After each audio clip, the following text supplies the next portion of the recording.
Queridos amigos e amigas, muito bom dia. Para mim, uma grata satisfação estar retornando a essa casa, em cuja primeira oportunidade estivemos aqui, fomos tão bem acolhidos, né? Não apenas acolhidos no sentido humano, mas também sentindo aqui a atmosfera, né, da irradiação do local que de alguma forma reflete a atividade daqueles que estão aqui laborando, que estão aqui se dedicando, e todo espaço no qual a gente desenvolve atividades voltadas para o bem, cria uma espécie de atmosfera psíquica que, se a gente tiver um pouco em silêncio interior, em oração, a gente consegue sentir a diferença da mesma forma que a gente sente diferenças quando a gente adentra um ambiente onde graça a agressividade, a perturbação. Então, para mim, é uma grata satisfação estar aqui, né, convivendo aqui nessa casa abençoada. Agradeço de maneira direta ao meu amigo Roberto, em nome de quem, porque ele é o porta-voz da casa para convidar-me, né, ele normalmente formula os convites, em nome de quem eu cumprimento todas as pessoas que estão aqui presentes e que laboram nessa casa. Para mim, o seminário com um tema desse é um tema que eu tenho certeza que eu vou sair muito beneficiado.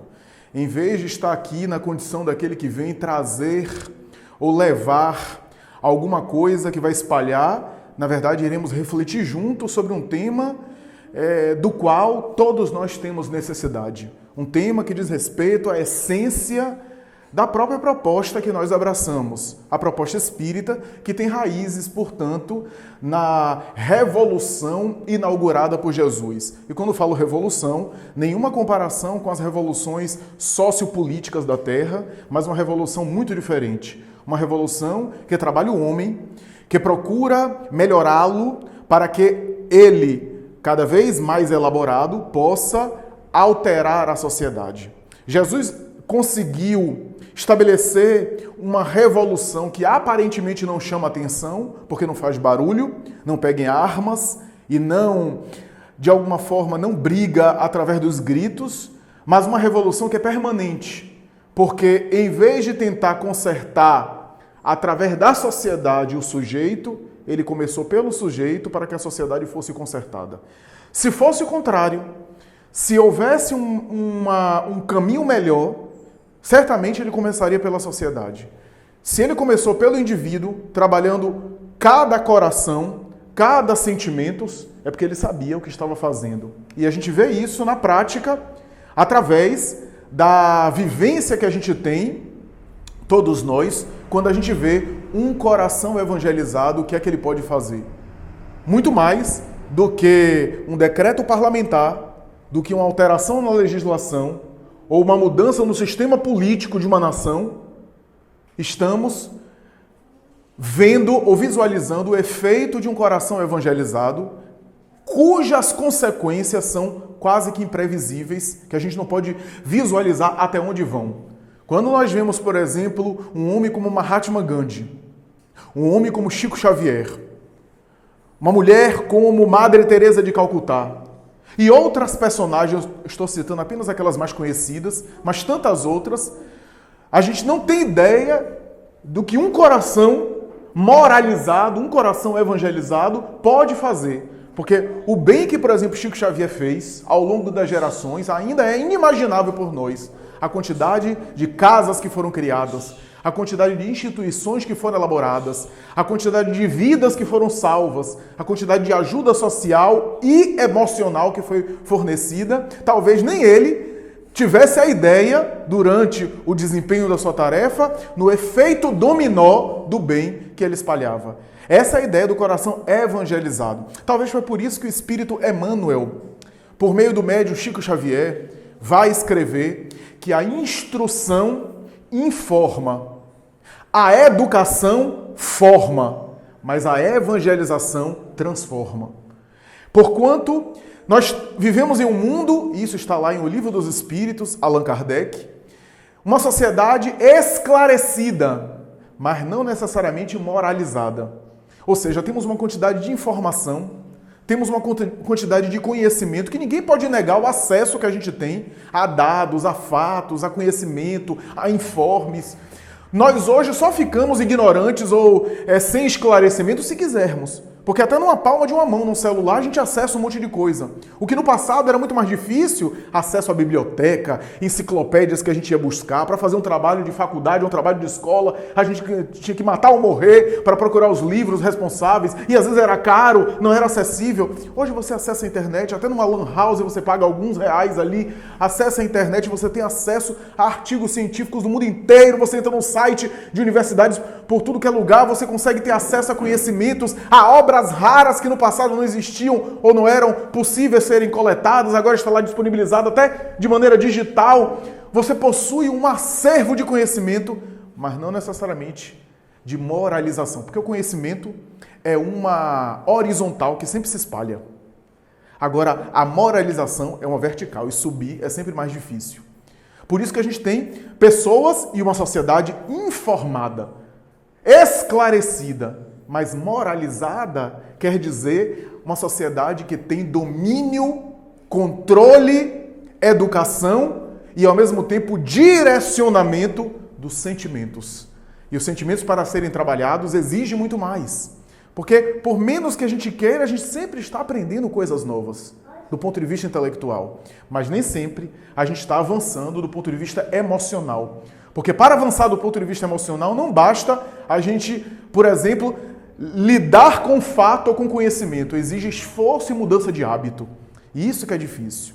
Então, dito esse introito, como uma forma de também agradecer, de dizer e de louvar e parabenizar a escolha de um tema como esse, porque vai logo no coração, na essência daquilo que diz respeito a todos nós, das nossas necessidades pessoais, daquilo que toca a nossa vida cotidiana, daquilo que diz respeito à nossa vida diária, o dia a dia da nossa vida. Quem é que não tem necessidades pessoais no dia a dia de se melhorar, de trabalhar-se, de se elaborar um pouco mais, de vencer determinadas limitações e desafios? Quem de nós não tem sofrimentos ou limitações, desafios na vida pessoal, na vida moral, na vida psíquica? Todos nós.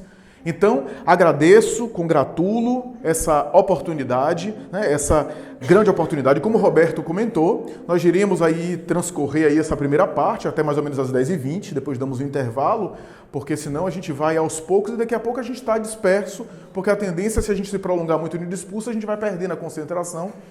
E a gente dá um intervalo que não seja muito prolongado, para o povo também não me dispersar demais, um intervalo assim bem velozes e furiosos, para depois voltar rapidamente, né?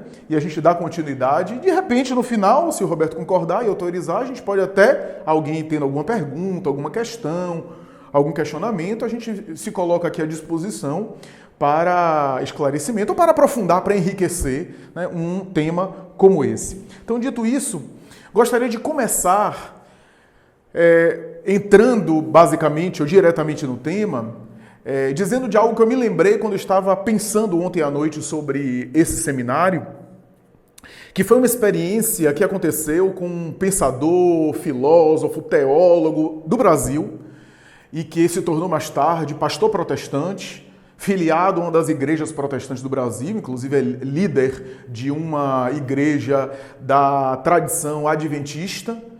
Esse homem, que é um intelectual, professor de história do cristianismo, ele vai dizer que quando começou a investigar arqueologia bíblica e teologia, ele ficou um pouco embaraçado.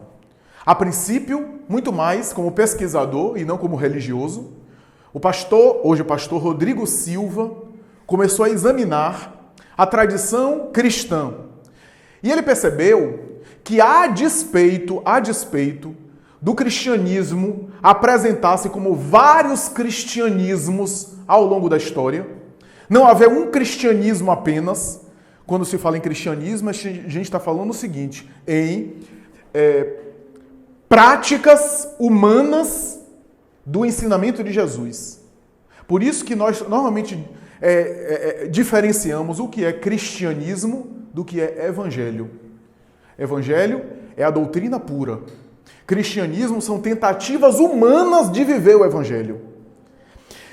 O pastor Rodrigo Silva, a despeito de perceber que não há um cristianismo apenas ao longo da história, mas vários cristianismos, e a gente vai aqui aprofundar sobre isso, mas o que ele parou como aliás muitos estudiosos param, surpreso e estarrecido foi a respeito do chamado cristianismo primitivo, o cristianismo inicial. Aquele cristianismo, a princípio, vivido por Jesus e pelos seus discípulos diretos, aqueles que conviviam com ele. E o pastor Rodrigo Silva, arqueólogo, doutor em teologia, vai examinando os textos da época, não apenas o texto dos evangelhos, mas os textos históricos da época. Ele chega a uma série de conclusões e uma delas se destaca aos meus olhos.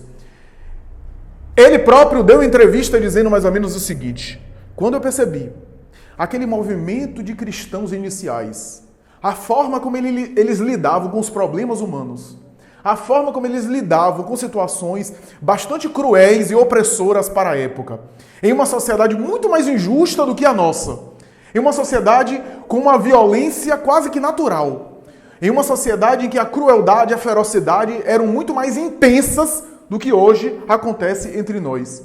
E como aqueles cristãos lidavam com determinados problemas que aconteciam naquela época, alguns que são semelhantes àqueles que nós vivemos atualmente, alguns que se assemelham muito aos problemas que nós vivemos atualmente, o Rodrigo Silva percebeu o seguinte, e ele próprio fez essa exclamação: do ponto de vista histórico, do ponto de vista acadêmico, não se consegue compreender muito bem o que é que aconteceu com aquelas pessoas daquele primeiro século. Não consegue se entender muito bem, estudando de um ponto de vista material, materialista, intelectual, o que é que aconteceu com aquelas pessoas. Bastava elas negarem publicamente a crença para não serem importunadas pelo Império Romano e nem pelo fanatismo do Sinédrio, no caso da Palestina, de Israel, e continuarem acreditando internamente. Mas o que acontecia com aquelas pessoas? Algumas delas, boa parte delas, eram mulheres e crianças e idosos. O que acontecia com aquelas pessoas? Que preferiam não negar publicamente a crença e serem encaminhados, por exemplo, ao Circo Máximo, em Roma, à Via Ápia, serem trucidados por gladiadores ou por leões famintos, serem incendiados a ponto de, à noite no Circo Máximo, eles eram usados como tochas humanas para iluminar o Circo Máximo e os espetáculos de sangue que aconteciam naquela ocasião. O que acontecia com aqueles homens e mulheres que eram açoitados até a morte? Às vezes eram jogados em panelas com água fervente para morrer de maneira cruel. E outros métodos de tortura, de agressividade, cantando, vibrando, agradecendo a oportunidade, alegres, resolutos e serenos. Mesmo com lágrimas nos olhos, mesmo experimentando dores, o que aconteceu? E Rodrigo Silva, a princípio não religioso, vai dizer, ou aquele grupo de pessoas não eram portadores de saúde mental, não estavam bem. Em palavras mais claras, ou era um bando de louco, um bando de maluco, ou a mensagem que eles ouviram foi tão arrebatadora que nada mais era importante. Ou aquele grupo de pessoas eram pessoas fanáticas e transtornadas, ou o que eles estavam vivendo era tão importante que eles suplantavam o próprio apego à vida física. Foi essa a ideia que ele chegou. E essa conclusão e esse espanto que ele chegou não é um espanto isolado.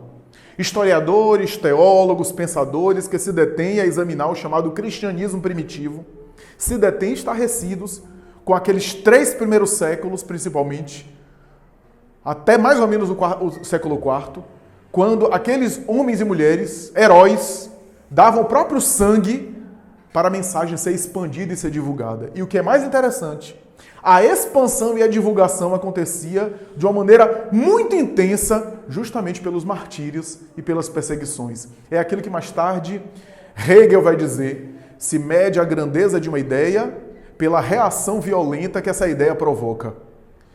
E quer gerar propaganda de uma ideia, comece a atacá-la, comece a combatê-la, que é a melhor forma de fazê-la visível, valorizada e divulgada ao longo do mundo.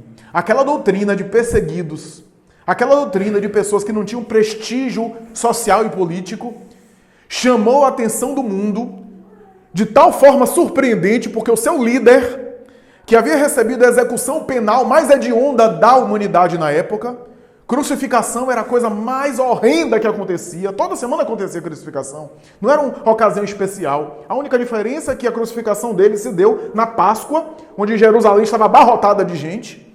Mas não era algo que chamava tanta atenção não, porque crucificação era banal. E que acontecia a miúde, que não chamou a atenção dos grandes poderosos. Tibério, que estava no poder, se ouviu falar, não valorizou.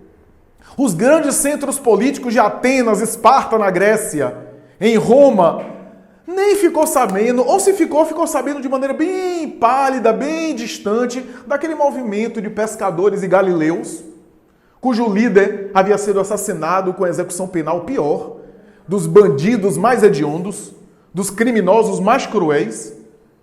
E esses discípulos diretos, aqueles cristãos iniciais, com as suas vidas e, de alguma forma, defendendo aquele ideal, expandirem com o sacrifício de si mesmos, com a abnegação e a renúncia de si mesmos, tornando essa mensagem cada vez mais conhecida a ponto do império que tanto estraçalhou e sufocou a mensagem, plantar nele mesmo a bandeira do cristianismo, ainda que seja um cristianismo institucional, um cristianismo mais assim organizado, um cristianismo organizado no sentido institucional, né? Um cristianismo agora ligado ao poder político, ao poder temporal, agora autorizado e recebendo a chancela da sociedade. E aí, a doutrina de perseguidos lentamente vai passando a doutrina de poderosos e de perseguidores mais tarde. Mas aí é um papo, é uma conversa para um outro momento do nosso seminário. Estamos ainda nesse cristianismo inicial. O próprio Humberto de Campos, pelas mãos iluminadas de Chico Xavier, na portentosa obra A Boa Nova, vai escrever em um dos primeiros capítulos que os historiadores do Império Romano, diante do nascimento de Jesus, na época que Jesus nasceu, não conseguem entender como é que de uma hora para outra Roma ficou em paz. 700 anos de Roma antiga, quase sempre Roma estava em guerra com alguma cidade, com alguma nação, invadindo alguma região, dominando o mundo. Naquele momento que Otaviano, o imperador, vence o segundo triunvirato, aquele triunvirato que era triunvirato é um governo de 3 pessoas, né, que gerenciam.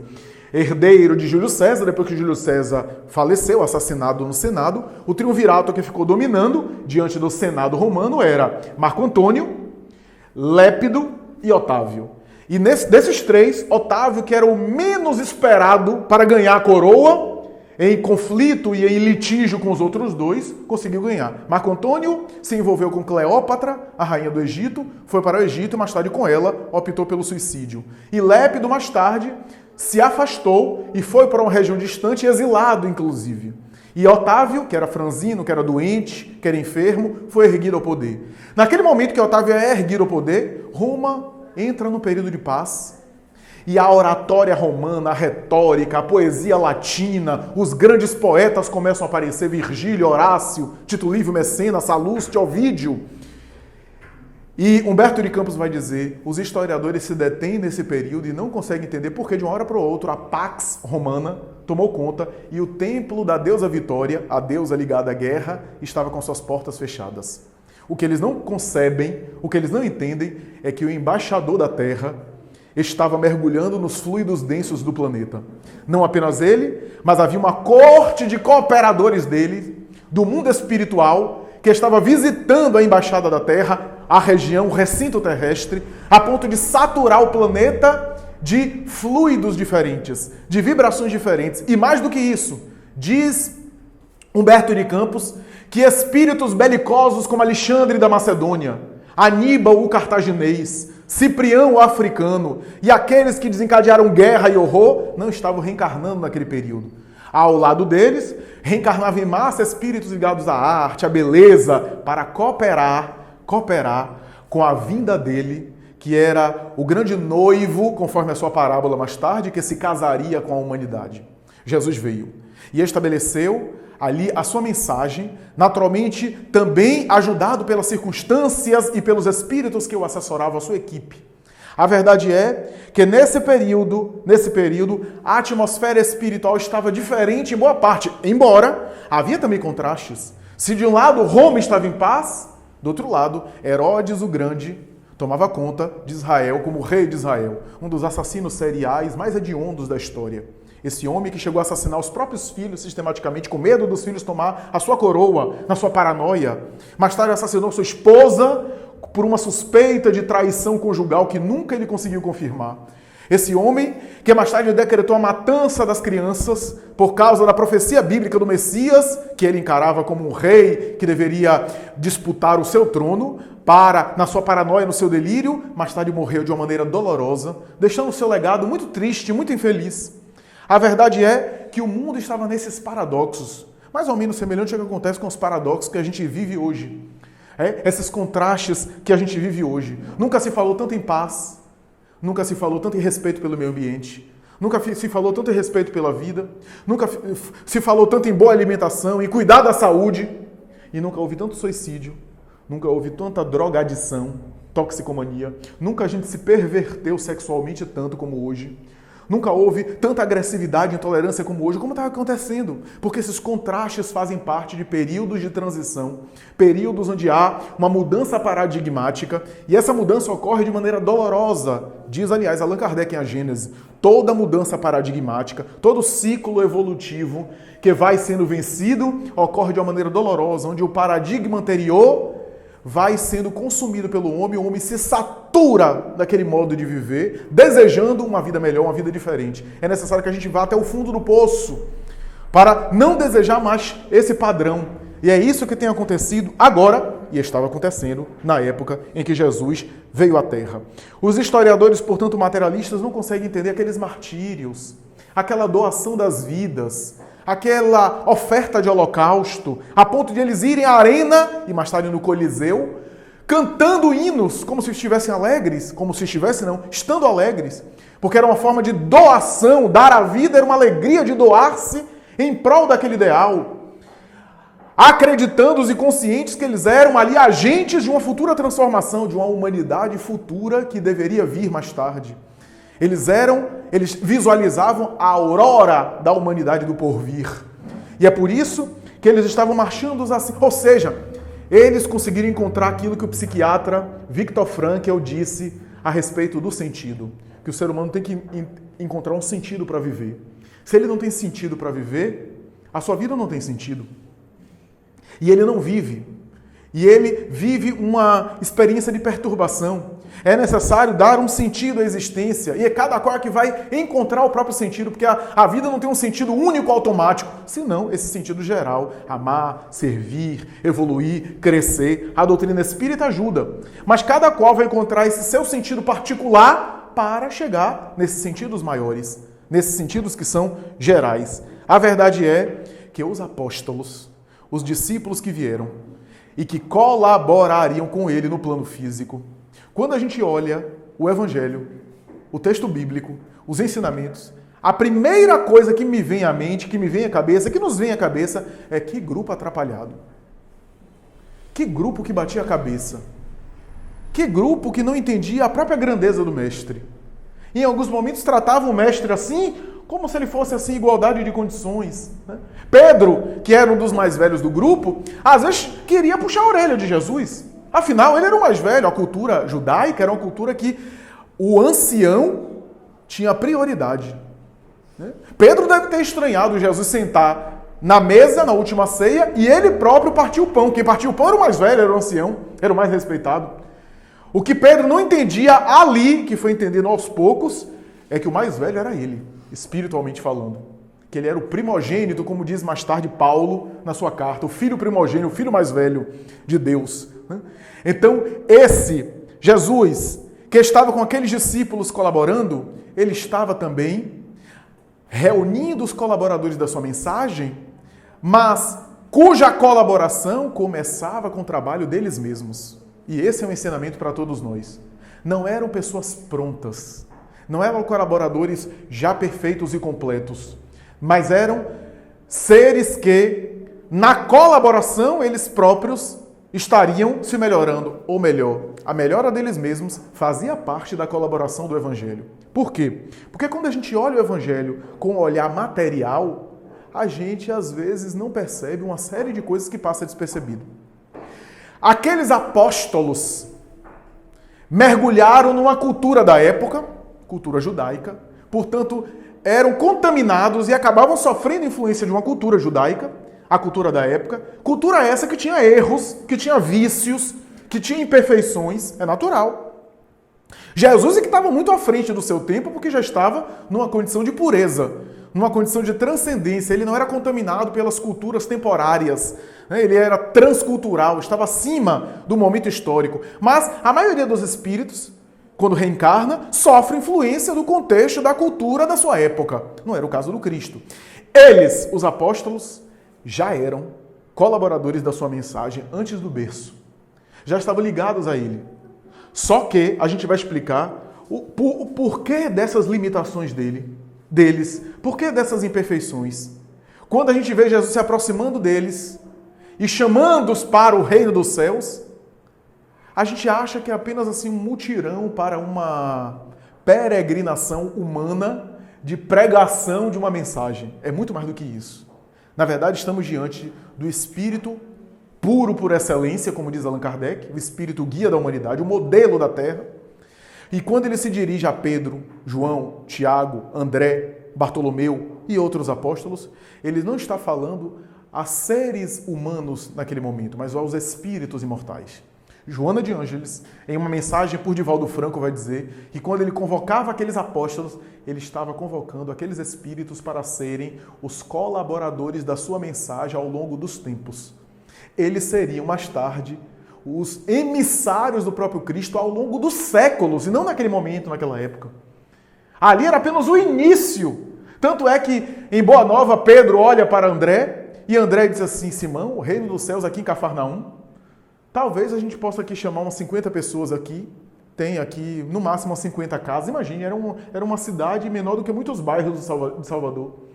Vamos tentar reunir aí algumas famílias para tentar falar sobre o reino dos céus. Olha o que eles estavam entendendo. Jesus sorri gostosamente e não explica naquele momento, porque eles estavam começando aos poucos a despertar para a excelência desse reino. Um reino que ia além da vida física. Portanto, quando Jesus se acercava deles e chamava-os e despertava-os, mas na verdade Jesus estava tocando nos clichês e nos arquivos espirituais que eles já tinham, já possuíam, porque já eram colaboradores da sua mensagem antes do berço. Eram homens rudes, eram encarnados rudes, trabalhadores braçais, na maioria analfabetos, né? Pessoas simples, mas não eram espíritos rudes. Essa é a diferença. Tanto é que, quando viram Jesus, ficaram tocados, se sensibilizaram, mexeu com eles. E eles aderiram à proposta, aderiram à mensagem. Não eram espíritos endurecidos, primitivos. Eram espíritos já que tinham ressonância, que já se sensibilizavam. Só que aí a pergunta: Jesus é um espírito puro, sumamente puro. Por que ele escolhe aqueles colaboradores? Porque aqui para nós eram colaboradores, mas eram colaboradores que batiam muita cabeça ainda. Aparentemente, numa visão humana, deram dor de cabeça para o mestre. Deram problema. E o próprio Jesus já sabia antes. Quer dizer, se você for examinar o Evangelho com o MBA de gestão de pessoas que você fez na faculdade, você vai dizer que Jesus é um fracasso, porque não soube selecionar bem a sua equipe. Que deixou, inclusive, na sua equipe uma pessoa que ia traí-lo, e ele sabia que ia traí-lo e não expulsou do grupo. Olha, que o Evangelho é desafiante. Mas esse é o olhar material. É o olhar humano que a gente está tendo. Esse é um olhar limitado. O olhar material impede a gente de ver, com a ferramenta do Espírito, que ali estávamos diante de um movimento espiritual, de uma revolução espiritual e não social. O social viria como consequência. Os próprios apóstolos inseridos naquele momento não compreenderam de maneira plena aquilo. Mas a pergunta que fica é: Jesus era um espírito puro? A gente sabe por informação espiritual que os espíritos puros convivem com outros espíritos puros. Para quem não sabe, a codificação kardeciana estabelece o seguinte: que espírito puro é aquele que já se liberou da necessidade de reencarnar. Não está sujeito à reencarnação, só reencarna se quiser. Já está acima das imperfeições terrenas. Já adquiriu as virtudes que a criatura humana pode conquistar. Tem uma espécie de perfeição, perfeição relativa, porque absoluta é só Deus, a evolução é infinita, mas já, do ponto de vista moral, já transcenderam. Já se encontram na condição de anjos. Os espíritos puros confabulam e convivem com os espíritos puros. Diz Allan Kardec que são os arquitetos siderais que executam a ordem da providência divina diretamente com a providência divina no universo. Ou seja, é uma coisa que a gente não tem nem ideia de como é que é essas atividades. Uma coisa é certa, tem atividade. Porque espírito puro, quanto mais evoluído, mais trabalho, mais coisa para fazer. Agora, como é que é isso, a gente não sabe. E é melhor a gente nem se preocupar com isso, porque senão a gente vai endoidar. Eu acho que a gente não precisa se preocupar hoje com o que é que os espíritos puros estão fazendo. Tem coisas mais importantes que a gente deve, por exemplo, o relacionamento com a sogra, o casamento, né? Tem coisas mais importantes para a gente lidar hoje, nesse momento. A verdade é que, por que quando Jesus mergulhou, não mergulhou com espíritos puros? Kardec vai dizer, o espírito puro não está sujeito a falhas morais, mesmo encarnado, ele é infalível. Infalível moralmente falando, não é infalível de errar uma conta de matemática. Infalível moralmente falando. Ele é infalível moralmente. Não está sujeito mais às imperfeições humanas, mesmo na carne. Por que Jesus não reencarnou com um grupo de espíritos puros? Eu acredito, pessoalmente, que se ele reencarnasse com um grupo de espíritos puros, o exemplo e a mensagem estaria muito acima de nós. E a gente não ia se identificar. Estaria inacessível, porque eram anjos, seriam anjos na Terra. Seriam seres muito distantes da nossa realidade. Então Jesus escolheu os colaboradores dele mais humanos. Aqueles que eram mais ligados à Terra, que já eram ligados a ele, que já colaboravam com ele, mas que tinham uma vinculação e uma ligação mais terrena. Dos colaboradores dele, deve ter uma hierarquia. Os apóstolos eram os espíritos mais terrenos, digamos assim. Mais terrenos, porque Jesus tinha outros ministros. Quando a gente vê, por exemplo, Emmanuel em A Caminho da Luz falando que quando Sócrates foi reencarnar, esse grande espírito, um dos espíritos mais evoluídos que pisou na Terra, teve uma conversa pessoal com Jesus. Era ministro do Cristo. E mergulhou na Terra. E, de fato, quem lê a vida de Sócrates sabe a grandeza espiritual que ele tinha. Nem Platão nem Aristóteles conseguiram chegar à mesma altura de Sócrates, discípulo direto. Quando a gente vê Buda, embaixador do próprio Cristo. Emmanuel chega a dizer, é por essa razão que todas as doutrinas religiosas, islamismo, judaísmo, hinduísmo, aquelas que não são cristãs, todas elas parecem que têm o toque dele. Parece que tem algo que parece com Jesus por detrás. Por quê? Porque ele estava por detrás. Porque esses eram colaboradores dele. Eram emissários dele.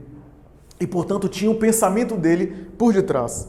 A verdade é que os discípulos eram colaboradores humanos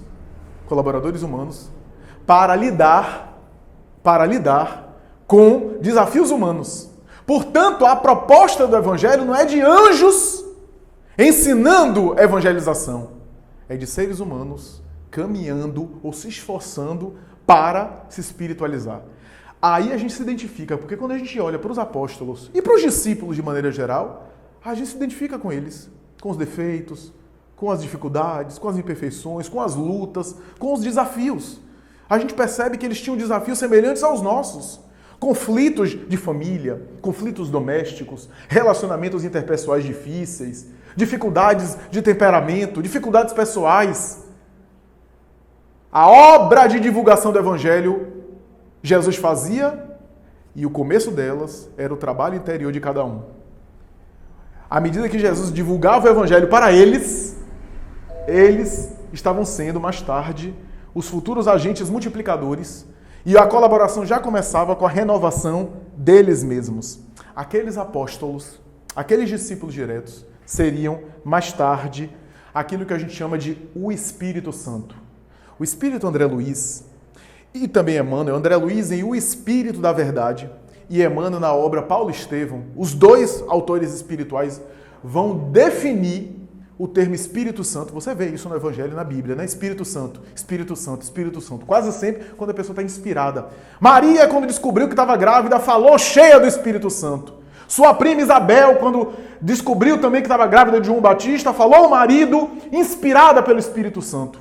Ou seja, estavam em iluminação, em intuição, em sintonia com o alto. Essa é a ideia, Espírito Santo. Só que esses dois autores espirituais, Emmanuel e André Luiz, vão dizer o seguinte: Espírito Santo, nós podemos definir como a comunidade de espíritos ligados a Jesus e que tem ao longo dos séculos acompanhado o progresso da Terra, colaborado, acompanhando ao longo dos séculos, em nome dele.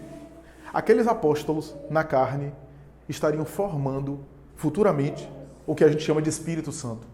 Chico Xavier mais tarde vai dizer, está na obra, se não me engano, Chico de Francisco, ele vai dizer o seguinte: o Espírito Emmanuel me disse que não passou um século na Terra que um dos apóstolos de Jesus não estivesse reencarnado, não estivesse no corpo, colaborando com ele. E claro, um reencarnado, tem outros desencarnados, colaborando no mundo espiritual para a Terra. A gente sabe de alguns, né? Joana d'Arc, que foi Judas, segundo Leon Denis. São Francisco de Assis, que foi João Evangelista. Não sabemos de tudo. Mas se a gente for pensar aqui nos homens e mulheres notáveis que passaram pelo mundo, é possível compreender que os apóstolos voltaram em alguma oportunidade. Alguns até anonimamente, de maneira mais discreta, mas fazendo a sua obra, porque o importante não é a missão que chama a atenção do mundo. Quantos missionários que são espíritos evoluidíssimos, mas não ficaram conhecidos, mas são evoluídos, porque a tarefa do missionário é a capacidade de iluminação interior que ele conseguiu alcançar. Às vezes a pessoa nem fez uma obra específica. Quem leu Alcione, do livro Renúncia de Emmanuel, vai ver um dos espíritos mais evoluídos que pisaram na Terra. Não era conhecido. Aliás, a própria missão dela era uma missão particular. Ela reencarnou para ajudar um grupo de espíritos ligados à sua família. Não era uma missão mundial, e era um dos espíritos mais evoluídos. Mas gostaria de continuar dizendo o seguinte: o próprio Jesus, quando se referiu a João, o Batista, como símbolo inicial desse grupo de colaboradores, ele falou uma frase enigmática que está no Evangelho de Mateus. Ele disse mais ou menos assim: dentre os filhos nascidos de mulher, João, o Batista, é o maior de todos. Mas no reino dos céus, ele é o menor de todos. Filhos nascidos de mulher. Que expressão é essa, idiomática? Hermínio de Miranda defende a ideia de que filhos nascidos de mulher é uma expressão utilizada para a ideia do indivíduo sujeito à reencarnação. Toda pessoa que reencarna é nascido de mulher. Daí, filho do homem, outra expressão, simbolicamente seria filho do homem, é porque não é filho de mulher. Não é nascido de mulher. Filho do homem, homem com H maiúsculo, é a designação que o judeu dava a Deus. Ou seja, já não era sujeito à reencarnação, né? Já estava em outra experiência, né? A experiência para além do homem, daí filho do homem, saiu do hominal, oriundo da experiência humana, hominal, mas era filho do homem. Porque o angelical saiu do homem, do hominal, filho do homem. Mas essa colocação é uma colocação complexa. Dentre os filhos nascidos de mulher, espíritos sujeitos à reencarnação, João Batista é o maior de todos. É o maior de todos. João Batista representava aquele primeiro colaborador dessa equipe toda de apóstolos, né? Porque ele veio antes. O primo de Jesus, primo de segundo grau. Mas, no reino dos céus, ele é o menor. É o que a gente está dizendo aqui, né? Aqueles colaboradores eram colaboradores de Jesus. Na experiência terrena, eram notáveis. Mas Jesus estava dizendo, se vocês querem saber, eu tenho colaboradores mais altos. Eu tenho uma equipe que ficou lá. Uma equipe do meu entendimento mais direto, né? Tem uma hierarquia. Mas eu escolhi eles para que a humanidade se identifique com eles. Para que o trabalho seja de redenção, de transformação, de melhoramento. Bem, quando a gente fala em cristianismo primitivo, a gente precisa aqui definir algumas coisas. Os cristãos iniciais, os cristãos de início, daí o tema cristãos do início, a gente colocou dessa forma para ficar mais claro, porque a expressão cristianismo primitivo é uma expressão que muita gente não entende o que é que significa. Historicamente, é esse termo que é usado para designar aquele período inicial e que é dividido hoje pelos historiadores em era apostólica e era pós-apostólica. A gente vai explicar. Mas assim, primeiro o termo cristianismo primitivo. Esses cristãos iniciais, esses cristãos que conviveram diretamente com Jesus ou viviam na mesma época de Jesus, eram chamados cristãos primitivos. A expressão cristão nem foi uma expressão que foi elaborada pelo Cristo.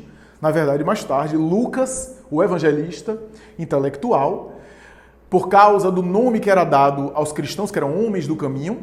Homens do caminho era uma designação que tanto servia para dizer que estavam no caminho entre as cidades, entre as estradas, recolhendo pessoas, etc., mas também tinha uma certa designação pejorativa. Era como se fosse homens do caminho, uma designação que se assemelhava àquela ideia de mulher da vida, homem da vida. Então era uma designação de pessoas que eram miseráveis, que não valiam muita coisa, que eram desprezados, essa é a ideia. E aí Lucas propôs que se desse o nome cristãos àquele grupo de pessoas que seguiam o Cristo, Jesus chamado o Cristo, né? E assim por diante. Então começou aí o movimento. A verdade é que esse período do cristianismo primitivo é um período que vai até mais ou menos o século IV, como a gente falou. A partir do século IV, o cristianismo passa a ser religião oficial do Império Romano, o Édito de Milão, e a partir daquele momento, se não me engano, 383, alguma coisa assim, o Édito de Milão estabelece que o cristianismo agora é religião do Estado, e aí surge uma série de alterações daquela prática cristã inicial, que para a maioria dos autores nunca mais se repetiu. Nunca mais se repetiu. Essa é a ideia. O cristianismo primitivo, portanto, compreende isso, até o século IV, mais ou menos. Mas por que cristianismo primitivo? Porque o nome primitivo pode dar a ideia primitivo de primário, de rude, né? Não, primitivo aí no sentido de primordial, de original, de inicial. Né? Kardec chamou o mundo espiritual de mundo primitivo. Não é mundo primitivo porque é o mundo mais grosseiro, não. Pelo contrário. Mundo primitivo porque é mundo original, mundo das causas. Né? Então o cristianismo primitivo é um cristianismo original, inicial, inaugural. Essa é a ideia. Porque senão a gente fica com esse nome primitivo e não fica compreendendo bem. A verdade é que aquela época dos cristãos primitivos foi uma época de ouro, uma época máxima, uma época áurea. Olha, se existe uma coisa que teólogos se reúnem e aceitam de maneira consensual, pacífica, é que o cristianismo primitivo foi um período especial, inigualável. Você pode colocar teólogos e estudiosos católico, protestante, ortodoxo grego, armeno, as várias denominações protestantes, calvinista, luterana, a anglicana, as denominações protestantes mundiais conhecidas, coloque para reunir. Todos eles vão fazer reverência àquele cristianismo inicial, àquele cristianismo original. E, aliás, há alguns movimentos humanos de tentar corrigir a prática cristã, era justamente para tentar voltar àquele cristianismo original. A gente vai ver ao longo das épocas essa tentativa de tentar voltar e não conseguir ao cristianismo original. Então, essa tentativa é antiga. É um consenso teológico é que aquele momento era um momento de ouro, que mais tarde foi sendo deformado, foi sendo distorcido e nunca mais voltamos. E que aquela vivência era uma vivência especial. Não que não tinham problemas humanos. Tinham problemas humanos como nós temos. Mas a forma como eles lidavam com problemas, a forma como eles enfrentavam as situações, é essa a questão. O que a gente pode perceber do cristianismo primitivo é o seguinte: primeiro, era uma época de ideal, de idealismo, daquela mensagem que tomou conta dos corações, aquele ideal entusiasmado que tomava conta daquelas pessoas, né? Um ideal que chegava a empurrar as pessoas à morte, ao martírio, à autodoação, como nós falamos, né? Era uma época de perseguições e, enquanto a doutrina foi perseguida, ela manteve uma pureza especial. Primeiro porque, se você faz parte de um movimento humano, que você sabe que você vai ser perseguido, que você pode perder sua vida, que você tem tudo a perder, se você tem interesses pessoais para ficar ali, você sai. Aquele movimento só ficava pessoas que eram realmente desinteressadas e envolvidas no ideal. Porque não tinham o que ganhar. Não tinham o que ganhar humanamente falando. Só tinha a perder do ponto de vista humano. Daí, Emmanuel tem uma bela mensagem dizendo, quase sempre, as vitórias espirituais são feitas de derrotas na terra. Quase sempre a alma evolui espiritualmente chorando. E quase sempre as derrotas espirituais é feita no aplauso, no sorriso, na risada, na alegria. Quase sempre a alma cai nas grandes glórias da terra, humanas. Né? Quase sempre é isso que acontece. Então, enquanto a doutrina foi perseguida, foi pressionada, enquanto os discípulos eram mal vistos, eles se mantinham no ideal, voltados ao bem e desinteressados, porque não tinha nada a ganhar, só tinha a perder do ponto de vista humano, porque o ideal era mais importante, tinham que ganhar espiritualmente falando. E por isso, eles permaneciam. Quando a doutrina passa a ter a autorização da sociedade, ganha a cidadania, veja que curioso, os discípulos começam a relaxar e aí começam os interesses pessoais. Né? A institucionalização do cristianismo, o que é que eu vou ganhar com isso? A aliança com poderes políticos, com poderes humanos, né? Os conchavos. E mais tarde, o combate àqueles que não pensavam da mesma forma. Olha para onde o cristianismo, eu estou falando cristianismo no sentido de prática religiosa, foi prática humana. Para onde o cristianismo foi. Impressionante isso. Então, a gente pode situar o seguinte, o cristianismo primitivo compreende a época dos discípulos, após a morte de Jesus, aquele cristianismo dos discípulos, e a gente pode dizer que também os discípulos dos discípulos, isso é, aqueles que foram discípulos dos apóstolos, aqueles que aprenderam com João Evangelista, aqueles que frequentaram e ouviram Simão Pedro falar, aqueles que foram discípulos do apóstolo Paulo, o próprio Lucas foi discípulo de Paulo, conheceu Paulo na pregação e mais tarde foi o futuro evangelista. Então, os discípulos e os discípulos dos discípulos.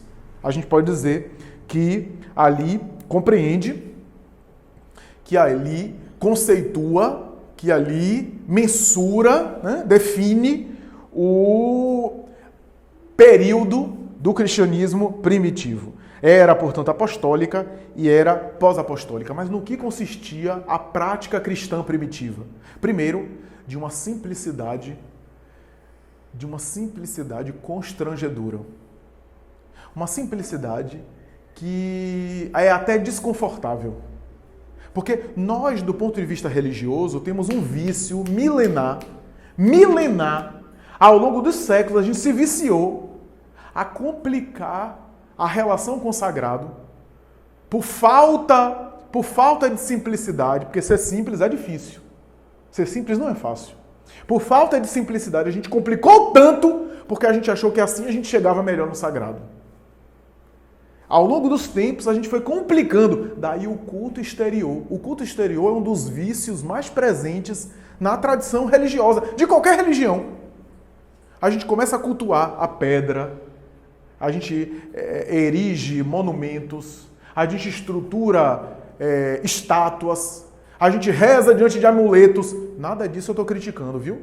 Nada disso eu estou dizendo que é ruim. O problema é quando a gente coloca isso na frente, como isso mais importante do que o sentimento. Antes de começar, estava conversando aqui com o Roberto das convenções que nos engessam. É complicado. Porque assim, convenção e formalismo não são ruins, não. São feitos para organizar a gente. Por exemplo, a gente começou aqui no horário, vai terminar no horário. Tem uma prece inicial, tem uma prece final. Por que isso? Isso é formalismo, isso é formalidade. A formalidade é importante. Porque já pensou, senão a gente começava em qualquer hora, também não tinha hora para acabar. As formalidades ajudam a nos organizar, a gente consegue aproveitar melhor o tempo. O problema é quando eu fico preso à formalidade em detrimento do sentimento. Então, acontece o que aconteceu numa casa espírita que eu vi. O passe acabava 8 da noite. A pessoa chegou correndo, desesperada, aos prantos, 8 horas e 1 minuto. Aí a pessoa do passe, não pode, porque os espíritos já foram embora, 8 horas e 1 minuto. Mas minha senhora, eu me acabei... Não pode, vem amanhã, não pode. Quer dizer, eu estou colocando a formalidade de forma tão rígida para além da necessidade do outro. E isso a gente precisa atentar. É claro que a gente não vai fazer também uma desorganização indisciplinada e vai também aceitar qualquer pessoa que chega atrasada e aí daqui a pouco a gente está atendendo até meia-noite. Não é isso. Mas aquele bom senso, como diz Raul Teixeira, bom senso e água fluidificada não fazem mal a ninguém. É necessário a gente ter um pouco de senso nesse sentido, porque senão a gente vai priorizar o sábado em detrimento do homem. Foi isso que Jesus falou. O sábado foi feito para o homem foi feito para o sábado. Porque a regra do sábado era tão rígida que a mulher que foi curada não podia porque era no sábado.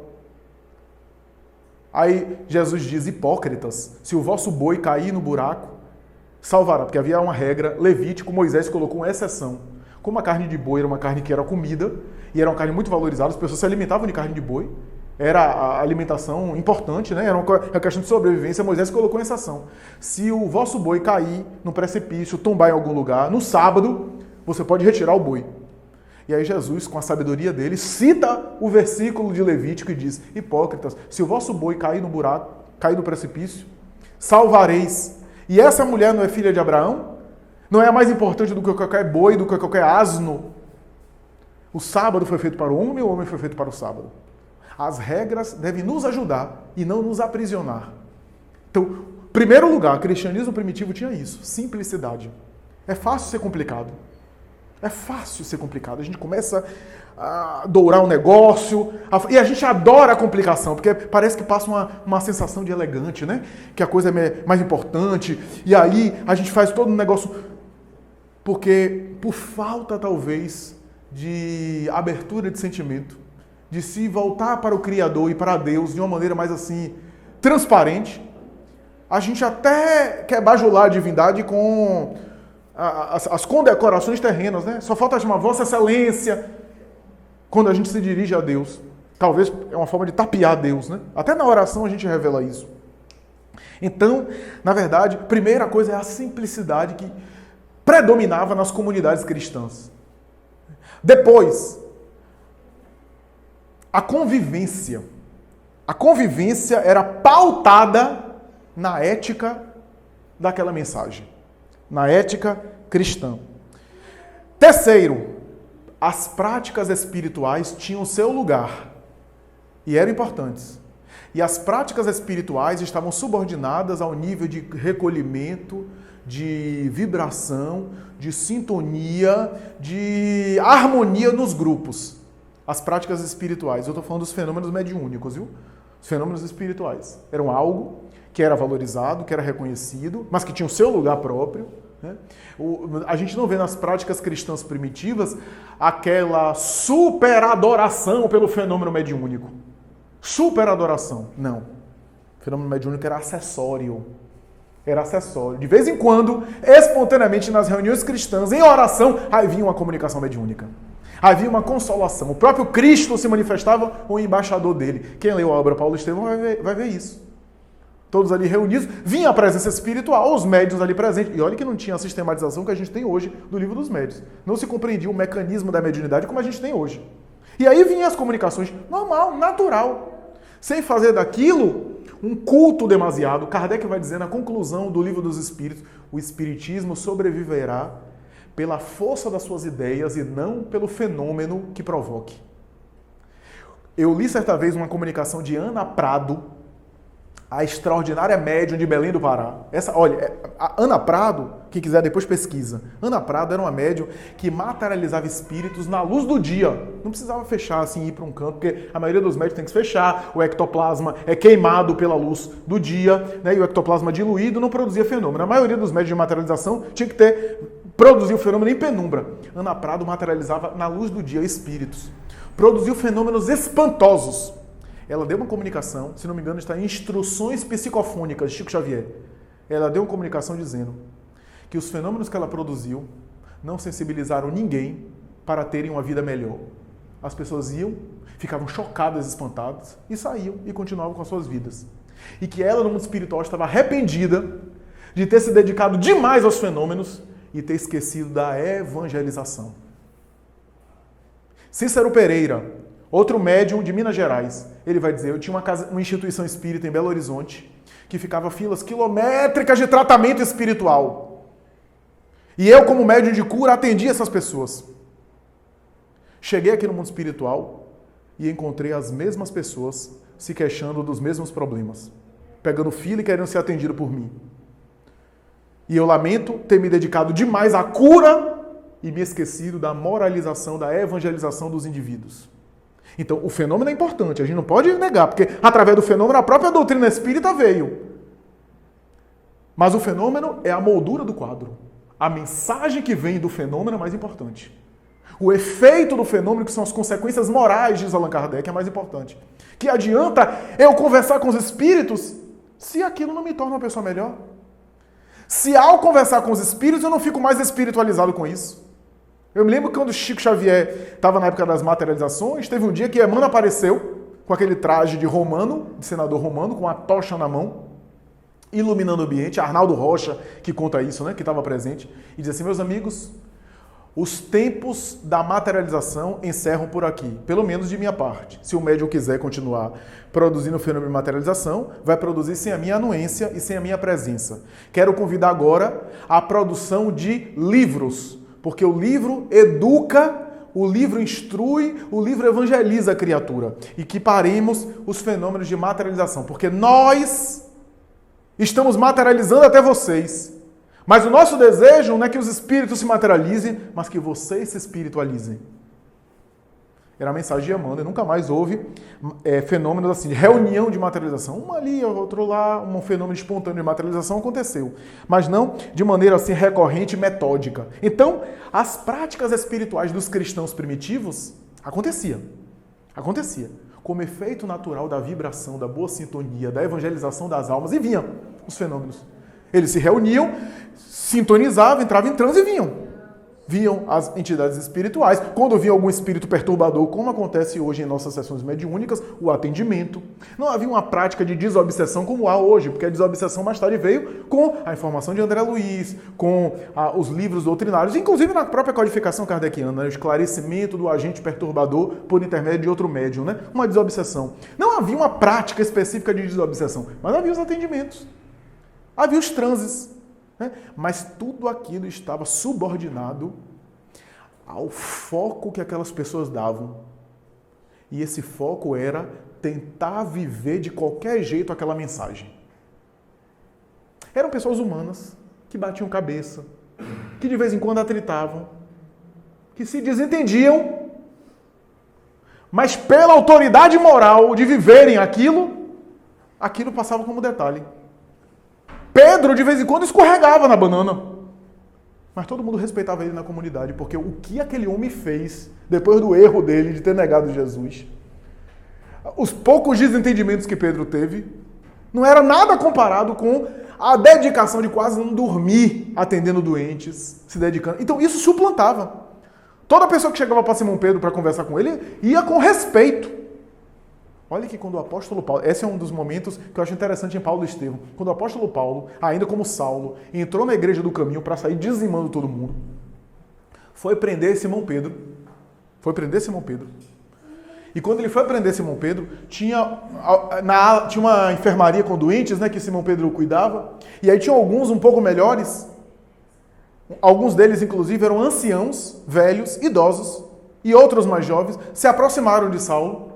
E aí Emmanuel descreve, alguns não tinham um temperamento assim tão tranquilo, uns tinham uns cajados assim na cintura.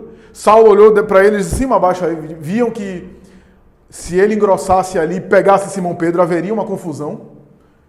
E aí um deles diz assim, você quer levar Simão Pedro para a prisão? Você quer prender ele? Não faça isso, porque nós só temos ele. E um deles pegou no cajado assim, já segurou o cajado assim na cintura e disse, se o senhor fizer isso daqui, a gente vai lutar com as nossas armas. E aí Emmanuel diz assim, Saulo olhou, percebeu que haveria uma rebelião, uma confusão desnecessária, haveria inclusive talvez um combate sangrento e recuou naquele momento inicial. E Emmanuel diz, na cabeça de Saulo ele não conseguia entender como aquelas pessoas todas miseráveis se reuniam e defendiam Simão Pedro com gratidão. Olha só. Então, era humano? Era. De vez em quando errava. Mas a quantidade de dedicação que ele se oferecia, os erros dele eram quase despercebidos. E ele tinha autoridade moral para falar com as pessoas. Esse foco havia o tempo todo na vivência cristã. O tempo todo. O foco de olhar a mensagem, de tentar vivê-la. E isso que é impressionante na proposta da doutrina cristã. O olhar que eles tinham espiritual. Tanto é que os fariseus disseram, que bando de gente ignorante. Não se preocupa com a vida material. Não é que eles não se preocupavam, mas eles estavam tão focados na moralização deles mesmos que as coisas materiais tinham um valor menor. Né? Então, é impressionante esse foco que eles tinham. O foco de vivenciar a mensagem cristã por amor ao próprio Jesus. Porque eles conviveram com Cristo. Eles viram o sofrimento. Aquilo marcou profundamente a alma daqueles apóstolos, daqueles espíritos. Então, isso é uma questão. E como a vivência da mensagem é ter um olhar espiritual para as coisas, é ter uma visão espiritual para tudo, é óbvio que eles iam apurando cada vez mais a visão espiritual. Eles olhavam as coisas no sentido espiritual. Encomendavam as situações numa visão mais espiritual. Por exemplo, é óbvio que se eles pudessem, quando tinham doação, quando tinham recurso, eles melhoravam a instituição. Mas eles não estavam ligando muito para isso. Não era o foco principal, em embelezar, como mais tarde o cristianismo da Idade Média se preocupou em adornar as instituições de ouro, de pompa. Se pudesse oferecer mais local para atividade, para o trabalho, eles faziam. Mas não ficavam focados para isso. Isso era consequência da atividade. Isso era consequência. A doação que recebia, alguma oferta que chegava. Então eles investiam na casa. Mas o foco deles era a vivência. Não era sair por aí arrebatando todo mundo e jogando na igreja do caminho. Não era proselitista. Veja como as doutrinas cristãs da Idade Média se tornaram proselitistas e não estavam no escopo daqueles cristãos iniciais. O ide pregai era apresentar Jesus para quem não conhecia. E não pegar a pessoa e levar a pessoa para a pessoa frequentar a igreja do caminho. Tanto é que Nicodemos, Gamaliel foram à igreja do caminho, conheceram, etc., mas continuaram sendo eles mesmos, fariseus, na cultura deles. Levaram a experiência que tiveram, foram tocados, mas continuaram nos locais deles. Então, essa é uma outra mensagem, esse é outro ponto muito importante que a gente precisa refletir, que é importante refletir quando a gente estuda o cristianismo primitivo. Essa vivência inicial. Eles não tinham essa preocupação. Como a gente, dentro da doutrina espírita, não deve se preocupar. Eu vejo o espírita magoado porque a pessoa fez um tratamento espiritual, tomou 3 passos, depois foi embora e nunca mais voltou. A pessoa não se identificava. Deixa pra lá. É melhor a pessoa ir do que ficar aqui criando caso. É melhor ela ir. Tem gente que chega pra mim e diz, olha, Flávio, eu gosto muito do espiritismo, acho muito interessante, mas eu acho muito parado. Esse negócio de palestra, de ficar estudando evangelho, eu acho esse negócio muito devagar. Eu quero sacudir o corpo, eu quero uma coisa assim. Então vá pra lá, meu filho. Porque lá você se identifica, é melhor do que ficar aqui causando. É melhor ele ir para uma doutrina africanista, para uma tradição candomblé, umbanda, e ser uma pessoa do bem, uma pessoa engajada, do que ficar aqui mal, sem se envolver com a alma em outro lugar, porque acha muito parado, acha muito devagar. Ele acha que o evangelho é devagar demais. Não ainda percebeu a dinâmica do evangelho, o quanto é rico o evangelho. Mas tem a ver com níveis de identificação psicológica, né? Com identificações que a gente não deve violentar. Né? Você já pensou, o médico cura um paciente, agora você vai ter que fazer medicina, viu? O advogado resolve uma causa, um processo judicial do cliente. Agora você precisa fazer a faculdade de Direito, viu? Não. Então, da mesma forma, a pessoa frequenta o centro espírita, foi beneficiada, a gente conseguiu ajudar a pessoa, e a pessoa não vem mais, vai em paz, ser feliz onde ela está. Essa era a proposta do cristianismo lá. Tanto é que quando Paulo, há um diálogo de Paulo com Pedro, Paulo quando se converte, fariseu era aquela coisa de querer impor, né? Fanatismo, etc. Paulo não mudou de um dia para a noite, continuava com a tendência do homem velho, como ele dizia, orgulhoso, etc., impositivo. E com a mesma paixão que ele saiu por aí, perseguindo o cristianismo e querendo impor o judaísmo aos cristãos, ele quis fazer agora com o cristianismo. Queria entrar nas sinagogas, começar a falar de Jesus. Pedro chamou ele e disse assim, Saulo, ainda se chamava Saulo. Saulo, pra quê? Pra que isso? Você vai entrar, vai sair por aí convencendo as pessoas para levar as pessoas para você. E depois você vai fazer o que com elas? A nossa tarefa não é ficar arrebatando pessoas para nós. É encaminhar Jesus para elas. Tenha cuidado, porque o erro que você está cometendo foi o erro que Judas cometeu, de querer mudar a sociedade na base da violência, na base da imposição. Judas quis fazer uma revolução política social. Não entendeu que o evangelho era uma revolução interior. Quis pegar a revolução com as próprias mãos. Tenha cuidado. Tenha cuidado, porque a nossa tarefa não é essa. E Paulo, ainda Saulo, que era um intelectual, diante daquele homem com as mãos calejadas, um homem muito mais braçal, analfabeto, olhou para aquele pescador admirado, que ali estava uma lição que ele não havia compreendido. Ele queria na marra querer convencer todo mundo. Como ele despertou, ele achava que todo mundo ia despertar também. Ele não compreendia. Mais tarde ele foi aprendendo, inclusive com as pedradas, ele foi aprendendo que era bem assim. Veja como são sentimentos. Por isso que eu parabenizo a casa, parabenizo o Roberto com a escolha de um tema desse. Veja que são sentimentos que a gente tem no dia a dia. A gente vive isso no dia a dia. De vez em quando a gente acha o espiritismo tão fantástico que a gente queria que o outro também entendesse da mesma forma. Mas às vezes o outro não vai entender. Eu conheço pessoas, inclusive da minha família, que dizem assim, eu acho muito bonito, mas eu não consigo sentir como você sente. Kardec vai dizer isso, né? Kardec vai dizer que tem uma maturidade aí, que é a maturidade do senso moral. Ele diz isso no Evangelho segundo o Espiritismo. Não quero dizer que os espíritas são mais evoluídos do que outros, não é isso.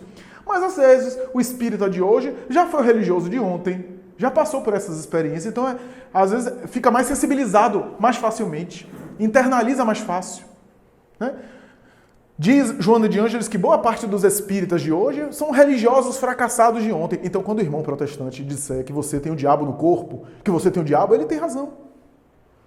Você teve o diabo lá no passado, ele está enxergando ainda como você era. Foi o religioso equivocado no passado.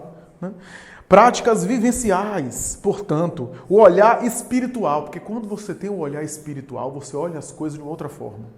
O olhar material, Emmanuel tem uma mensagem em Fonte Viva, se não me falha a memória, que ele vai dizer, o olhar material vai olhar para as coisas e vai dizer que tudo que eu olho ou morreu ou está morrendo. É o olhar material. Tudo no mundo material ou está morto ou vai morrer. Então está caminhando para isso. A vida material está caminhando para a dissolução, para a alteração. A matéria o tempo todo se destrói, se altera, transformação molecular. E digo mais, se você tiver um olhar material, você vai chegar à mesma conclusão que esses filósofos, alguns admiráveis, gênios, mas que não tinham uma visão espiritual consistente. Então, com a visão material que eles tinham, concluíram que a vida era pessimista, que a vida era negativa. Por quê? Porque se você olhar do ponto de vista material, inclusive, a matéria está sendo alterada para pior. Se você tem saúde, se você tem juventude, isso é uma questão que o tempo resolve. O tempo vai alterar isso aos poucos. Saúde, juventude, beleza, isso é uma questão de tempo. Porque, aparentemente, do ponto de vista material, tudo está se alterando para pior. Mas aquilo que o tempo altera para pior na matéria, ele melhora sempre no espírito. Espiritualmente, o tempo sempre está ao nosso favor. Está sempre nos melhorando. O tempo é o braço, é um dos braços da divindade que vai trabalhando os indivíduos materialmente para melhorá-los. Então, o olhar material é negativo, é pessimista. Estou envelhecendo, a saúde que eu tinha já não tenho mais, não é assim? Mas do ponto de vista espiritual, eu estou sempre aprendendo, mesmo quando eu sou rebelde. Não tem jeito, a gente sempre está sendo operado pelo tempo. O tempo sempre está trabalhando a gente. Então, essa é uma questão essencial. Mas o que é que houve com o cristianismo? O que é que houve? Quantas modificações no pensamento cristão? Quantas alterações ocorreram no cristianismo ao longo dos tempos? Por isso que eu disse que os estudiosos não falam em um cristianismo, mas em vários cristianismos. Vários cristianismos. Porque nós temos mais tarde o cristianismo oriental, o cristianismo de Roma, o cristianismo do Ocidente. Mais tarde o cristianismo medieval. Mais tarde, em paralelo, o cristianismo católico romano. Aí veio a doutrina protestante. A ideia de Lutero, inicialmente, era retornar ao cristianismo primitivo. Daí a reforma protestante. Era um protesto, né, com aquela... Por quê? Lutero era um monge católico, tinha feito doutorado em filosofia e em teologia, e no seu doutorado, no seu curso de teologia, ele nunca tinha passado a mão no Evangelho e lido o Evangelho, o Novo Testamento. Era inacessível. Ele lia os livros dos sacerdotes que passavam para ele. Ele lia os textos dos teólogos que falavam sobre o Evangelho. Até que ele tinha um amigo que tinha uma biblioteca. E nessa biblioteca, não era fácil encontrar livros assim, né? Nessa biblioteca, ele encontrou, graças à ajuda desse amigo, um exemplar do Novo Testamento. E quando ele leu o Novo Testamento e comparou com os dogmas da igreja, ele disse: tem alguma coisa de errado. O que está aqui é muito diferente daquilo que está ali, nos dogmas. E aí ele fez as 95 teses, colou na igreja de Wittenberg, na Alemanha, e começou a reforma protestante. Que caiu, me permitam dizer, nos mesmos erros. Caiu nos mesmos vícios e nos mesmos equívocos, no dogma, na intolerância, nas guerras religiosas, né? Se a reforma brigou tanto contra as indulgências, a Santa Inquisição, houve também as disputas, violências pelos protestantes. E mais tarde Calvino já discorda de Lutero, e aí começa as teologias, as várias teologias. Hoje há um pouco mais de 2.000 religiões protestantes no mundo. Todas elas que saíram do Lutero. Porque a pessoa tem uma frase lá que ela discorda da outra, ela sai e funda a igreja dela. Então, em vez de a pessoa aderir à essência, eu vi certa vez um pastor protestante discutindo com outro. E os dois discutindo, e um estava discutindo por causa da Santíssima Trindade. Essa coisa da Santíssima Trindade é uma discussão entre eles. Qual é a característica da terceira pessoa da Santíssima Trindade, do Espírito Santo? E aí o outro pastor dizendo que aquilo não tinha confirmação no Evangelho, disputando. Aí até que um, mais inspirado, disse assim: meu amigo, na linguagem deles, eu vou reproduzir a linguagem que eles falaram. Na linguagem deles, será que essa bate-boca aqui não é obra de Satanás para dividir a gente? Porque, veja, a gente está preocupado muito com a Santíssima Trindade e está se esquecendo do foco principal, que é levar Jesus para as pessoas. Eu acho que ali ele teve uma inspiração mediúnica aqui para nós. Um mentor espiritual tomou conta ali, né? Porque é verdade. E é isso que acontece. É isso que acontece. Eu vou falar uma coisa que está em A Caminho da Luz. Muita gente não compreende isso, mas está lá. Emmanuel que disse isso, não fui eu, não. Maomé, diz Emmanuel, tinha uma missão espiritual de tentar recuperar os erros de Roma. Estamos falando de 600 e pouco depois de Cristo, portanto, século VII. A missão espiritual de Maomé, que ele recebeu do próprio Jesus, era reencarnar no Oriente, naquela região do Islã, para ali, recuperar o cristianismo primitivo e para diminuir os equívocos de Roma, diluir os equívocos de Roma e compensar com a prática cristã mais pura. E diz Emmanuel, estou dizendo, Emmanuel, se você é muçulmano e depois quiser me destruir com homem-bomba aqui, não tem nada. É Emmanuel que está dizendo.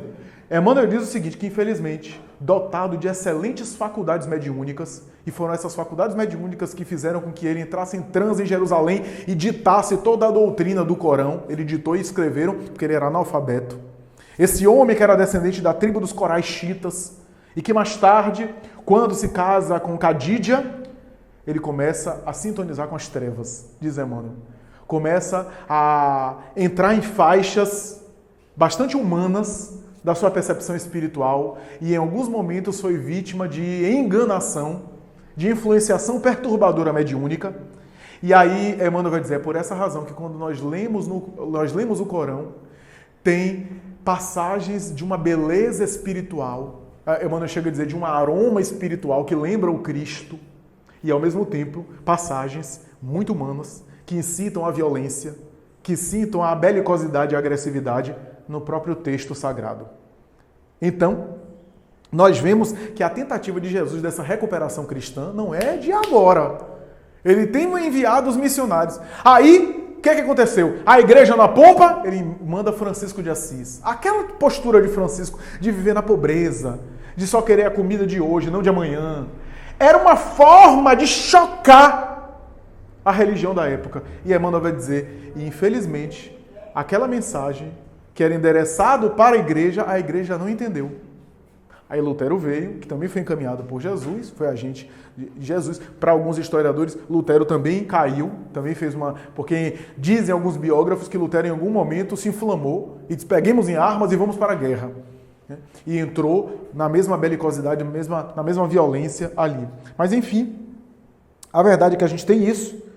E aí, Emmanuel vai dizer o seguinte, foi nesse caldo de confusão que sabe qual foi a ideia? Qual foi a ideia dos cristãos, pós-cristãos primitivos? Pegaram o texto de Mateus, jejum e oração. Para alcançar o reino dos céus é necessário jejum e oração. O que é que aconteceu? Se isolar do mundo, entrar no monastério, vida monástica, para ficar jejuando, jejum do estômago, para ficar magro, e oração. Então, Emmanuel vai dizer, é nesses momentos que os desertos começam a ser habitados por monges, por sacerdotes, que não compreenderam bem a mensagem de Jesus e se enclausuraram, se afastaram do mundo, gerando pessoas deprimidas por conta de isolamento, pessoas fanáticas, na falsa suposição de encontrar a divindade se afastando das criaturas. Nunca Jesus fez isso. Nunca o cristianismo primitivo fez isso. Então, tudo isso tem a ver com essa experiência do cristianismo primitivo, do cristianismo original, do cristianismo inicial. Para concluir esse nosso momento aqui inicial, esse nosso momento primeiro, sobre essa coisa do isolamento, houve um momento específico na vida dos apóstolos que surgiu essa ideia. Quem conta isso é Humberto de Campos Espírito, assinando com o pseudônimo Irmão X, por Chico Xavier. Humberto de Campos vai dizer o seguinte, que Tiago, o filho de Alfeu, chamado Tiago Menor, se não me engano, Tiago, filho de Alfeu, que era irmão de Levi, Mateus. Tiago, chegou um momento que quando ele viu Pedro na igreja do caminho lidando com tanto doente, lidando com tanta gente, ele começou a ficar incomodado com aquilo. Ele queria isolamento, queria oração, queria mais recolhimento, lembrou de Jesus que subiu ao Monte Tabor e ficou ali, se esqueceu que Jesus falou, não, é necessário descer aos homens. E ali, Tiago resolveu tentar entrar em contato psíquico com Jesus. Começou a se alimentar de maneira bem frugal, alimentação bem leve, para de alguma forma aguçar as percepções, segundo ele. Começou a fazer meditações, se isolou da comunidade, do atendimento ao público e ficou em oração, e nada. Até que um dia ele resolveu sair da igreja, comunicou a Pedro, sair da igreja de Jerusalém e ir até um monte, ali mesmo em Jerusalém, mas um monte desértico, um monte afastado. E foi. E ali ficou, orando, meditando, em alguns momentos aplicando até cilícios. E nesse momento, talvez pela alimentação, talvez pelos hábitos muito sutis, ele realmente teve um transe. Não se sabe se foi uma emancipação da alma ou foi uma percepção psíquica consciente. Ele teve um transe e viu Jesus e ficou emocionado. Na cabeça dele, Jesus estava confirmando naquele momento que ele estava certo. Ele abre os braços para abraçar o mestre e o mestre vai na sua direção. E ele então se ergue para abraçar Jesus e Jesus passa por ele, atravessa-o e caminha na direção das suas costas. Ele para, surpreende, olha e grita, Senhor, aonde vais? E diz Humberto de Campos que Tiago Jesus olha para Tiago e diz, Tiago, eu estou indo para aqueles que precisam de mim. Estou indo para a igreja do caminho, porque Simão Pedro está abarrotado de gente, de trabalho para fazer, eu vou lá para ajudar ele. E vou estar com aqueles que precisam de mim e aqueles que me são fiéis. E desapareceu. Tiago percebeu o equívoco em que estava entrando e diz Humberto de Campos que nunca mais voltou àquela prática. Percebeu que era necessário conciliar o recolhimento e a interiorização e a ação do bem. A ação do bem, a ação exterior só, faz a gente se perder da gente mesmo. Faz a gente se desconectar com a gente mesmo e a gente acaba vivendo a vida do outro. E se esquecendo da nossa iluminação, que é o nosso compromisso principal. O nosso compromisso principal é com a nossa iluminação. Me desculpe falar isso, mais importante do que até compromisso com filho e com familiar. Porque o que é que adianta, disse Jesus, ganhar o mundo e perder a própria alma? Então, primeiro é com a nossa iluminação. Não podemos, em nome da iluminação, sair por aí vivendo a vida alheia e perder em contato consigo mesmo. Porque o nosso compromisso é comigo, é conosco. E não com a iluminação do outro. Esse é o primeiro ponto. Mas por outro lado, se eu fico me recolhendo, se eu me isolo do contato com o outro, na busca de encontrar um divino, só o recolhimento, ou só a meditação, ou só a oração, faz eu me desconectar justamente com o divino. Sabe por quê? Porque parte do processo de iluminação espiritual eu só consigo fazer com o outro.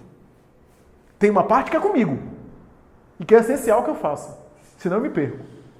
Mas tem uma parte da conquista do reino dos céus, vou falar na linguagem que Jesus utilizou, que eu só consigo no contato com o outro. Porque, meus amigos, como é que eu vou, por exemplo, demonstrar a excelência das minhas virtudes, se não nos relacionamentos?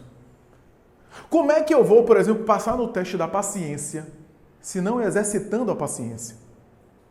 Porque exercitar a paciência no Monte Tibé é uma coisa mais fácil, né? Ser espiritualizado em meditação transcendental é fácil. Agora, vai ser espiritualizado no trânsito de Salvador? Vai ser espiritualizado em fila de mercado, que querem ultrapassar você, querem ir na sua frente? Vai ser espiritualizado na operadora do celular ou da conta que você liga e um momentinho o senhor e cai a ligação 10 vezes. E você tem vontade de morder a pessoa. É aí que você demonstra se você tem espiritualidade ou não. Porque os cristãos perceberam, desde aquela época, que há uma diferença entre religião e religiosidade. A religião é a prática social, que é importante. Graças à prática social, a gente se organiza hoje aqui. Graças à prática social, a gente consegue se organizar, por exemplo, em grupos para atender a sociedade. Para doação, para filantropia, para assistência social. É importante a prática social organiza grupos humanos. Mas a religiosidade é aquilo que você coloca dentro de você. É a quantidade de espiritismo que você colocou dentro. Aqui, por exemplo, é uma prática. Né? Aqui, por exemplo, é o aspecto doutrinário, a gente falando, a gente refletindo. Mas a espiritualidade é o quanto eu já coloquei dentro, isso que eu estou falando. O quanto eu já consegui internalizar. Porque na hora do sofrimento, na hora de um câncer, um diagnóstico de câncer, na hora da morte de um filho, na hora de uma traição, na hora de um abandono, na hora de uma calúnia, nós vamos responder com o nível de espiritualidade que a gente tem. E não apenas com o conhecimento que a gente possui. O conhecimento é importante. Sem o conhecimento a gente não chega lá, mas não é suficiente. Então, essa é a proposta. A proposta é converter, e é isso que eles estavam focados, converter o conhecimento que tinha em sentimentos. O sentimento é o tônus que nos dá o nível nosso. Daí a ideia, né? Fulano em casa me tirou a paciência. Tirou a paciência que eu tinha. Na verdade, ele ajudou você. Porque ele mostrou a você aonde você está. Você achava que você estava aqui. E ele ajudou você a olhar para você mesmo melhor. Porque às vezes a gente tem uma ideia errada da gente. A gente já se acha o santo Isildinho. Aí vem um familiar e nos irrita. Não é ele quem nos irritou, é porque a gente ainda tem irritação. Porque se a gente se fragilizou, então o outro me ajudou a me enxergar melhor. É por isso que a relação com o outro é importante. O relacionamento com o outro. Como é que eu vou exercitar o perdão? Só com as pessoas. O perdão só se exercita nos relacionamentos. E quando eu falo de perdão, não é só uma coisa grave, não. A gente está exercitando o perdão no dia a dia. Por quê? Na convivência existem atritos. Mesmo sem querer, o outro vai me magoar. E eu vou magoar o outro. Porque imperfeitos, a gente faz as coisas de maneira imperfeita. Não, sem nem querer, a gente acaba magoando. Fala uma coisa que o outro acha que a gente falou agressivo. Faz uma coisa que a gente acha que está fazendo bem e o outro tomou aquilo como ofensa. Então, e aí a gente vai atritando e vai evoluindo com isso. Os cristãos primitivos entendiam que havia discórdia, que havia conflito. Mas sabe o que eles faziam? Fechavam as portas do centro, lavavam a roupa suja conversavam e não desertavam da tarefa. Não abandonavam a atividade. Faziam como mãe. O que é que mãe faz? Os filhos estão brigando. Fecha as portas, lava a roupa suja, tenta conciliar, briga com os 2 filhos, se for o caso, dá o sermão, mas não expõe os filhos na rua. Não fala mal dos filhos na frente de outras pessoas. A gente tem que fazer, porque o centro espírita pode ser uma família também. A gente tem que fazer isso em nossas casas. Lavar roupa suja, ter algum mal-estar, a gente conversa entre a gente. O que é que acontece? Eu estou aqui na casa, aí Roberto faz alguma coisa, colocou, porque às vezes é um detalhe tão bobo, né? Colocou o copo aqui, eu quero aqui, aí eu saio e fundo outra casa. Nada contra fundar. As grandes casas, inclusive, começaram assim, por diferenças de opiniões e fundaram outra casa. O problema é quando eu saio para fundar outra casa sem nenhum tipo de lucidez, sem compreensão nenhuma, sem nenhum tipo de conhecimento. Eu nem sei o que é espiritismo, eu vou afundar o quê? Eu vou afundar. Então, isso é importante. Por isso que eu louvo uma experiência como essa, porque aqui é para criar mentalidade. A mentalidade espiritual, a mentalidade evangelizadora, a mentalidade espírita, né? Que é a proposta, uma das propostas, aliás, da divindade, de reviver o Evangelho de Jesus. Uma outra proposta do mundo espiritual para ressuscitar o Evangelho de Jesus em espírito e verdade. Porque o cristianismo primitivo foi aquele momento histórico onde Evangelho e prática tinham uma identidade ideal. Não diria perfeita, mas diria uma identidade ideal. Uma identidade onde a prática tinha um reflexo bastante contundente daquilo que se conhecia no Evangelho. Vamos agora dar a nossa pausa, o nosso intervalo, né? E depois...